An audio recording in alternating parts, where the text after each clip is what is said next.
غافل ہیں مگر ٹھوکر لگے تو سجدہ اللہ کو ہی کرتے ہیں۔ جب دعا مانگنے کی توفیق ہوگی تو قبولیت بھی اسی کے ساتھ ہوگی۔ اپنے ارادوں میں مخلوص رہو، تم اللہ کی مدد ہمیشہ ساتھ پاؤ گے۔ بے سکونی بڑھ جائے تو عبادت کا وقت بڑھا دو اور اللہ سے باتیں کرو اور اپنے دکھ کا مداوا اسی سے مانگو، وہی رحیم و کریم ہے۔ سکون قلب کی تلاش کا آخری مقام ذکر الہی ہے۔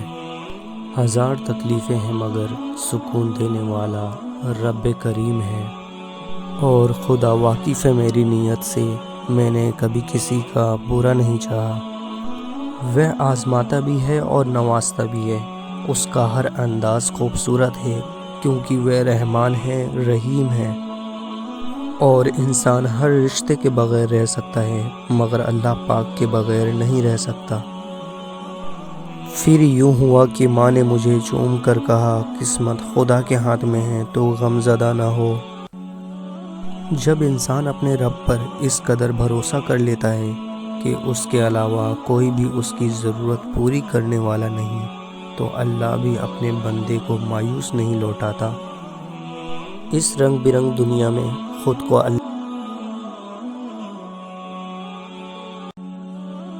اور اگر دوستی رب سے ہو جائے تو لوگوں کے پیچھے بھاگنا نہیں پڑتا اور ناراض ہو کر بھی ساتھ نہیں چھوڑتا۔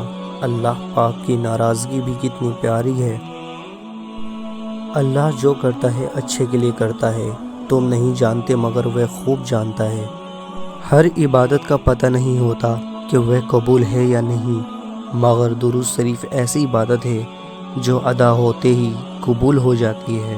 ایک نماز میں اگلی نماز کی توفیق مانگنے سے بہتر کوئی دعا نہیں، اور اللہ دکھی دلوں کو بہت قریب سے سنتا ہے۔ صبر کے ساتھ اس کے فیصلوں کا انتظار کرو اور بے فکر ہو جاؤ۔ زندگی اللہ کی نافرمانیوں میں مصروف کر کے نہ جانے کون سے سکون کی تلاش میں ہیں لوگ، اور جب دل بھاری ہو جائے تو قرآن پاک پڑھ لیا کریں، کیونکہ اس کلام میں جسمانی بیماریوں کے ساتھ ساتھ درد دل کی دوا بھی موجود ہے۔ نصیب ہار جاتا ہے تہجد کی دعاؤں کے آگے، اور جن کی امید اللہ سے ہو وہ کبھی نا امید نہیں ہوتے۔ کوئی راستہ نہیں دعا کے سوا، کوئی سنتا نہیں خدا کے سوا۔ وضو سے شکل، قرآن سے عقل، اور نماز سے نسل پاک ہوتی ہے۔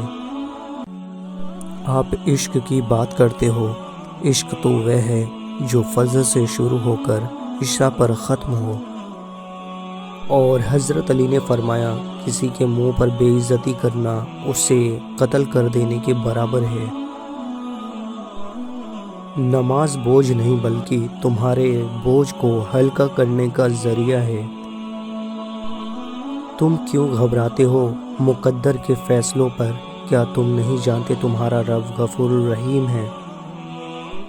قرآن پاک پتھر دلوں کو موم کرتا ہے، ٹوٹے دلوں کو جوڑتا ہے اور بیمار دلوں کی شفا ہے۔